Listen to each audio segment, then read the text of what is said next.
Allô, allô, j'espère que tu vas bien, c'est Noélie Lador. Moi, je vais très bien, je me porte à merveille par la grâce de Dieu. Et j'ai souvent entendu des personnes qui disent, ah, c'est mon corps, je fais ce que je veux parce que c'est mon corps. Oui, c'est vrai, c'est ton corps. Tu fais ce que tu veux avec ton corps, mais ce n'est pas exactement ton corps. Ce n'est pas exactement ton corps, ça t'a été prêté. Parce que j'ai souvent aussi entendu que telle personne a rendu l'âme. Rendre l'âme, c'est quoi? La personne est morte. La personne est morte.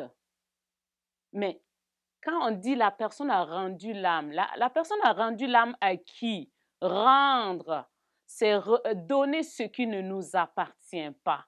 La vie ne nous appartient pas. La vie ne t'appartient pas, la vie ne m'appartient pas. La vie nous a été prêtée par Dieu.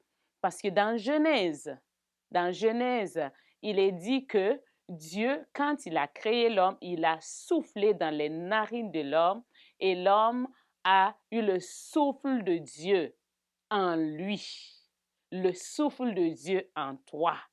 Quand tu respires, ne pense pas que oui, j'ai la capacité parce que tu as le souffle de Dieu en toi. C'est Dieu qui t'a prêté ce souffle. C'est Dieu qui t'a prêté ce souffle. Donc, quand je disais, oui, c'est ton corps, mais ce n'est pas exactement ça, ce souffle t'a été prêté et tu gardes ce corps. Tu n'as pas le droit de détruire ce corps. Comment est-ce que je peux détruire mon corps? Comment est-ce que tu peux détruire ton corps? Tu peux détruire ton corps par la drogue. Est-ce que vous voyez souvent des gens qui ne sont plus eux-mêmes parce qu'ils ont détruit leur corps par la drogue? Ton corps est le temple du Saint-Esprit. Le temple du Saint-Esprit, c'est une maison. Ton corps, c'est une maison où le souffle de Dieu réside. Parce que le jour où tu es venu sur la terre, tu as eu le souffle de vie que Dieu t'a prêté. Et ce corps est le temple de ce souffle, qui est le souffle de Dieu. Et tu dois garder, protéger ce corps qui t'a été donné. Tu ne peux pas détruire ce corps par l'alcool. Oui, quelquefois, l'alcool, ce n'est pas quelque chose de mauvais, mais fais attention pour ne pas détruire ce corps par l'alcool, pour ne pas détruire ton corps par la drogue, comme je venais tout juste de le dire, l'alcool, la drogue, toutes sortes de stupéfiants que tu peux utiliser et cela va détruire ton corps. Et encore plus, tu ne peux pas le suicide. Tu n'as pas le droit de le faire.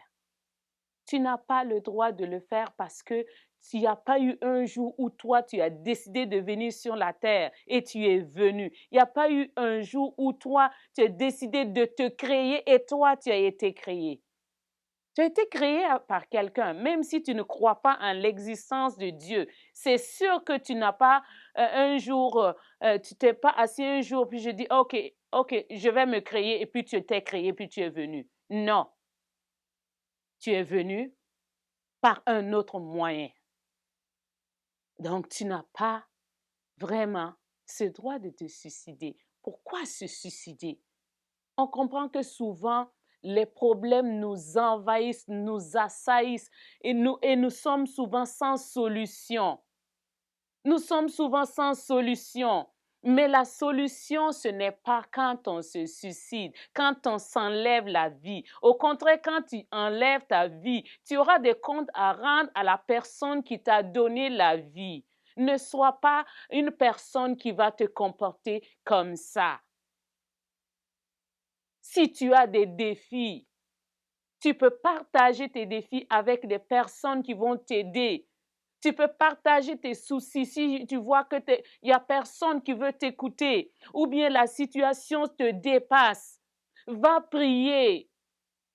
Même si tu n'es pas chrétien ou même si tu n'es pas, tu n'es pas, je ne sais pas quelle religion, dans quelle religion tu es. Tu peux être une personne athée, mais une personne athée croit en quelque chose. Mais on sait pertinemment que Dieu est le créateur de toutes choses. Va te confier en lui. Confie ton problème en lui. Ce n'est pas la peine de t'enlever la vie. Ce n'est pas la peine de te ôter la vie. Ce n'est pas la solution. Tu es le temple du Saint-Esprit, le temple où le souffle de Dieu réside. Protège ce temple, protège ce corps, quelle que soit la beauté de ce corps. Protège ce corps. Ne détruis pas ce corps par des produits n'importe comment. Ne détruis pas ton corps. Protège ton corps parce que tu es le temple du Saint-Esprit. Une personne née pour impacter protège son corps parce qu'il doit être un exemple et un modèle pour les autres. Sois un modèle pour les fidèles en toutes choses, même dans ton corps, même dans l'entretien de ton corps. Mon cher frère, ma sœur, je t'invite, si tu avais des plans de destruction, renonce à cela. Ce n'est pas la solution. Ce n'est pas la solution. Tu as besoin de trouver la solution. Mets-toi dans ta chambre. Prie. Demande de l'aide à Dieu. Demande de l'aide à Dieu. Il n'y a pas une situation qui le dépasse. Il n'y a pas une situation qui ne peut pas trouver pour laquelle il ne peut pas trouver la solution. Ne t'enlève pas la vie. Protège ta vie. Garde ton corps. Protège. Et tu attends le jour où Dieu va décider de reprendre, d'enlever cette vie, de te ôter la vie. Mais ce n'est pas à toi de décider pour mettre fin à tes jours. Comment une personne qui pense à s'enlever la vie peut avoir du temps pour penser à l'impact qu'il peut donner? Est-ce que tu as pensé à l'impact que tu vas laisser quand tu vas enlever la vie autour de toi? Ça va être un impact négatif. Ça va être un impact négatif et dévastateur. Tu es né pour impacter étant vivant. Donner un exemple qui va donner la vie. Beaucoup de personnes sont venues sur la terre et ont impacté le monde de façon louable. Tu peux le faire aussi. Tu es né pour impacter. Je t'encourage. Garde ton corps. Protège ton corps parce que tu es le temple du Saint-Esprit. Que Dieu te bénisse au nom de Jésus-Christ. Seigneur, il y a des gens qui sont prêts à enlever leur vie. Mais Seigneur, touche-les là où ils sont. Ce n'est pas ce qu'ils doivent faire. Saint-Esprit, visite-les et accorde-leur le bonheur de vivre au nom de Jésus-Christ. Amen.